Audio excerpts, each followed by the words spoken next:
Are you actually serious right now? I stared at my stepdaughter Vanessa in disbelief, the words hanging between us like a physical barrier. Completely serious, she replied, arms crossed over her designer blouse. Dad would have wanted me to have the perfect wedding. And since he's not here to pay for it, the responsibility falls to you. I took a deep breath, trying to process what she was asking. Demanding, actually. My husband Richard had passed away 14 months ago after a brief but brutal battle with pancreatic cancer, leaving me to raise our twins, Max and Olivia, who had just turned 12. And now his 26-year-old daughter from his first marriage wanted me to sell our family home to fund her extravagant wedding to a man she'd been dating for less than a year. Vanessa, this house isn't just an asset. It's our home, mine and the twins. Where exactly would you expect us to live? I asked, struggling to keep my voice level. She shrugged, inspecting her manicured nails. You could rent somewhere smaller. The twins could share a room. It's temporary until you figure things out. That conversation happened 8 months ago, the first of many confrontations that led me to where I am today, standing at the back of an ostentatious church, watching my stepdaughter's wedding unfold with a document in my hand that would change everything. Richard and I had been married for 14 years. I met him when I was 30 after his first marriage to Vanessa's mother had ended in a bitter divorce. Vanessa was 12 then, the same age my twins are now, and I'd done everything I could to be a supportive stepmother despite her resistance. She just needs time, Richard would say whenever I came home crying after another one of Vanessa's cruel rejections. The divorce was hard on her. I gave her time, years of it. I attended every school event, helped with college applications, celebrated her achievements, and tried to include her in our family life after the twins were born. But Vanessa remained cold, treating me like a temporary inconvenience in her father's life rather than his wife and the mother of her half-siblings. When Richard was diagnosed, everything happened so quickly. Within 3 months he was gone, and I was left grieving while trying to help 2 confused and heartbroken children process the loss of their father. Vanessa, who had moved across the country for work years ago, flew in for the funeral and left the next day. I can't bear to be in that house without him, she'd said, not bothering to help with any arrangements or spend time with her half-siblings, who were desperate for connections to their dad. I didn't hear from her again until she called announcing her engagement to Bradley, the son of a prominent local business family she'd reconnected with at the funeral. The same call where she mentioned how perfect our spacious home would be for wedding photos. When I refused to sell our house, explaining that it would uproot the twins during an already difficult time, Vanessa exploded. This is so typical. You've always put those kids ahead of me, she shouted through the phone. Dad left that house to all of us, not just you and your precious twins. This wasn't technically true. Richard and I had owned the house jointly, and his will had left his share to me with the understanding that the twins would inherit it eventually. Vanessa had received a generous life insurance payout and Richard's vintage car collection, which she promptly sold. Vanessa, your father wouldn't want your siblings to lose their home, I tried to reason. Half-siblings, she corrected icily. And Dad would have wanted to give me away at my dream wedding. Since he can't do that, the least you could do is make sure the wedding happens the way he would have wanted. Despite my refusal to sell, Vanessa continued with her wedding plans, repeatedly hinting that I could do the right thing and at least take out a second mortgage. When that didn't work, she started asking for loans, suggesting I dip into the twins' college funds or cash out my retirement account. It's just sitting there anyway, she argued during one particularly heated phone call.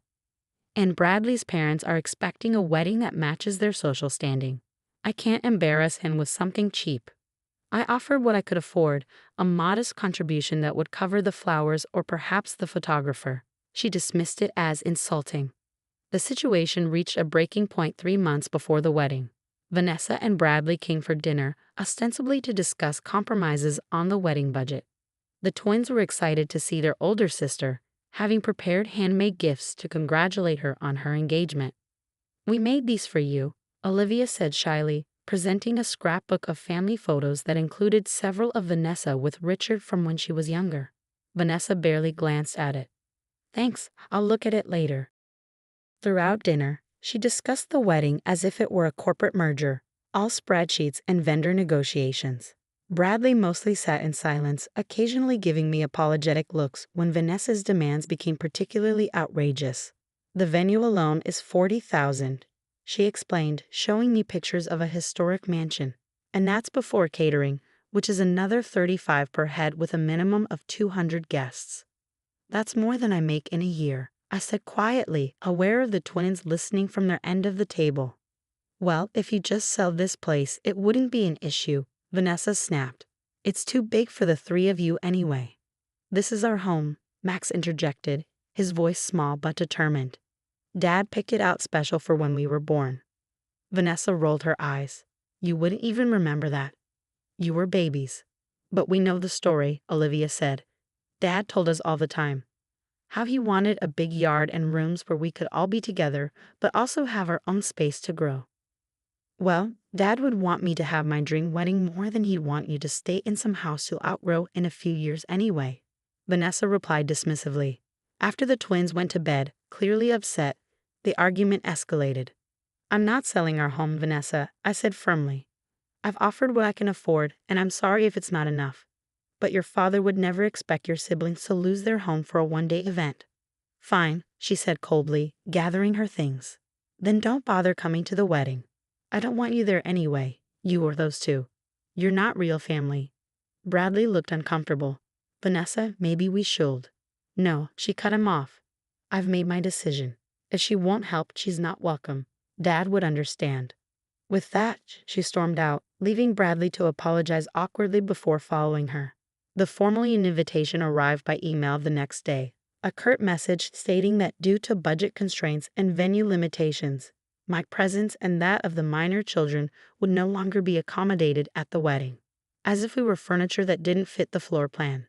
The twins were devastated when I had to tell them, not because they were particularly excited about sitting through a wedding ceremony, but because it was one more rejection from a sister they desperately wanted to connect with, one more severed tie to their father. Why doesn't she like us, Mom? Olivia asked, tears streaming down her face. I had no good answer. How do you explain adult pettiness and long-held grudges to children who just want to be loved? What happened next wasn't planned, at least not initially. 2 weeks after our invitation, I received a call from my neighbor Eleanor, a retired attorney who had been a close friend of Richard's and had helped us with various legal matters over the years. Jennifer, I just ran into Bradley's mother at the garden club, she said without preamble. She was going on about how generous you are for selling your home to give Vanessa her dream wedding. Said it was the most selfless gesture she ever heard of from a stepmother. My blood ran cold. I'm not selling our house, Eleanor, Vanessa asked, demanded. Actually, but I refused. There was a long pause. Well, that's not what she's telling Bradley's family. She told them you're closing on the sale next week, and the proceeds are her wedding gift. Bradley's mother is singing your praises all over town. After I hung up, I sat in stunned silence, trying to make sense of Vanessa's lie. Was she hoping to pressure me by creating this false narrative? Or was there something more sinister at work? On a hunch, I called our family attorney, who confirmed my fears. Vanessa had been making inquiries about the house's title and Richard's will, specifically looking for loopholes that might give her a claim to force a sale. She doesn't have legal standing, he assured me. The house is yours, but the fact that she's looking into this is concerning. That evening, after putting the twins to bed, I sat in Richard's old office, surrounded by the remnants of his life, books he'd loved, photos of our family, the worn leather chair where he'd read bedtime stories to the twins. And I made a decision. The next day, I contacted Eleanor and asked for her legal expertise on a rather unusual plan. Over the following weeks, as Vanessa's wedding approached, I executed my strategy quietly and methodically. I received no further communication from her, except a formal wedding invitation sent to Mrs. Jennifer Carson and family 3 weeks before the event. Clearly a gesture meant for Bradley's family to see rather than a genuine inclusion. I RSVP'd for myself only, sending a polite note that the children have prior commitments rather than mentioning they'd been explicitly uninvited previously. The day of the wedding arrived, bright and clear. I dressed carefully in a modest navy dress, arranged for my parents to watch the twins, and drove to the historic mansion Vanessa had chosen for her ceremony. The venue was exactly as extravagant as she described. Floral arrangements larger than my dining table adorned every surface, crystal chandeliers glittered overhead, and a string quartet played softly as guests in designer attire mingled in the garden. I took a seat near the back of the ceremony area, the envelope in my handbag feeling impossibly heavy. Several of Richard's relatives nodded in my direction, their expressions a mix of surprise and sympathy. They'd all received the same story about my generous gift of selling my home. The ceremony proceeded with all the pomp Vanessa had dreamed of: 6 bridesmaids in champagne silk, a custom-designed gown with a cathedral train, and vows clearly written to impress rather than express genuine emotion. As the officiant asked if anyone had reason to object to the union, I remained silent. This wasn't about stopping the wedding. It was about truth. The reception that followed was held in the mansion's grand ballroom. I waited until dinner was served and the father of the bride's speech would traditionally have occurred. In Richard's absence, Bradley's father stood to offer words of welcome to Vanessa. "We're so happy to welcome Vanessa into our family," he said, champagne glass raised, "and we're moved by the incredible sacrifice her stepmother Jennifer has made to ensure today was everything Vanessa dreamed of. Selling your family home to give your stepdaughter her perfect day. There's no greater testament to family love than that." Murmurs of approval rippled through the crowd. Vanessa's smile froze on her face as she spotted me at the back table. This clearly wasn't part of her plan. She'd assumed I'd be seated far from the main party, not witnessing this public acknowledgement of a lie.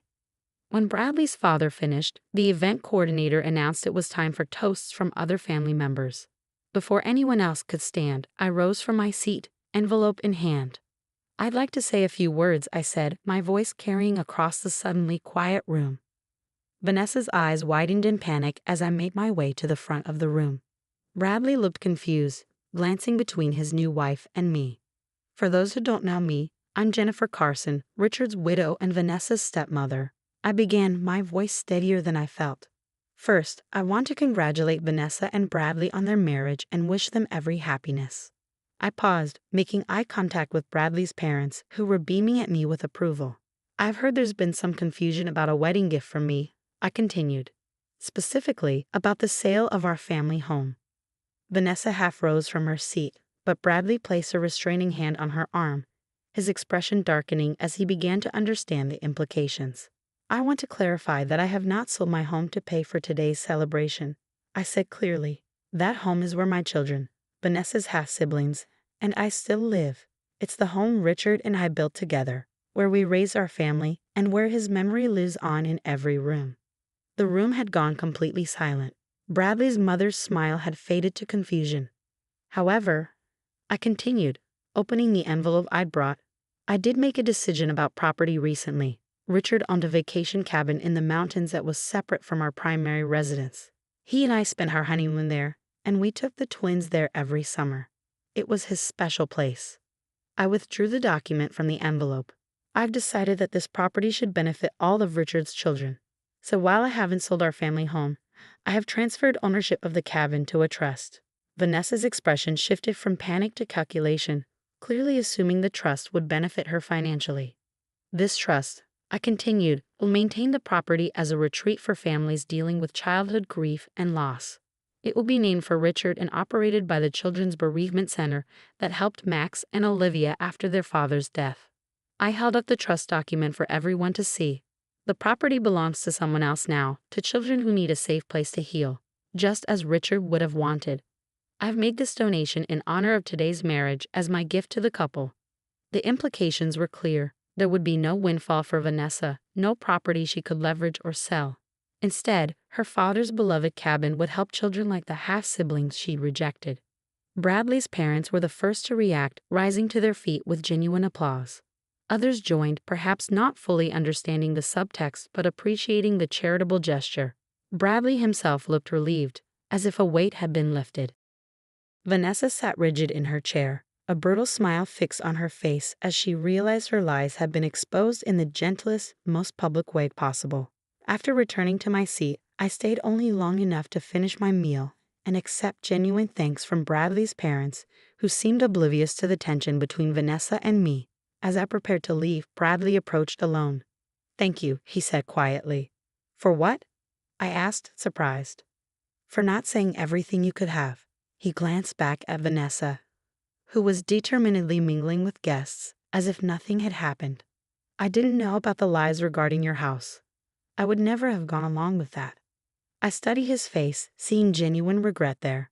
I hope you'll be happy, Bradley, and I hope Vanessa finds peace with whatever she's been carrying all these years. The twins, he said hesitantly. I'd like to meet them properly sometime. They're my family now, too. It was an olive branch I hadn't expected. They'd like that.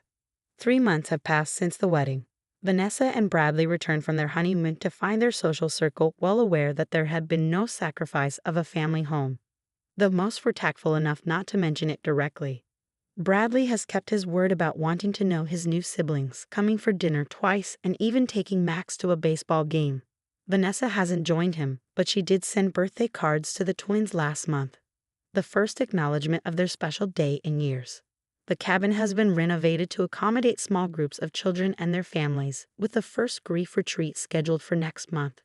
The twins have helped with the preparations, picking out games and books they think other kids might find comforting.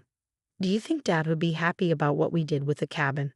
Olivia asked me recently as we sorted through old photos for the retreat center's walls. I showed her a picture of Richard at the cabin, arms spread wide as if embracing the mountains behind him, his face alight with joy. I think he would love knowing his special place is helping children heal. I told her honestly. Your dad believed homes weren't just buildings. They were places where people could feel safe, loved, and remembered. Even Vanessa? Max asked, surprising me with his insight. Even Vanessa, I agreed. Maybe especially Vanessa. Last week, an envelope arrived in the mail. A check from Vanessa with a brief note, for the cabin trust. Not all dreams need to cost a fortune. It wasn't an apology, not exactly. But as I deposited the check into the trust account, I recognized it for what it was, a small step across the chasm that had separated our family for so long. Richard would have understood.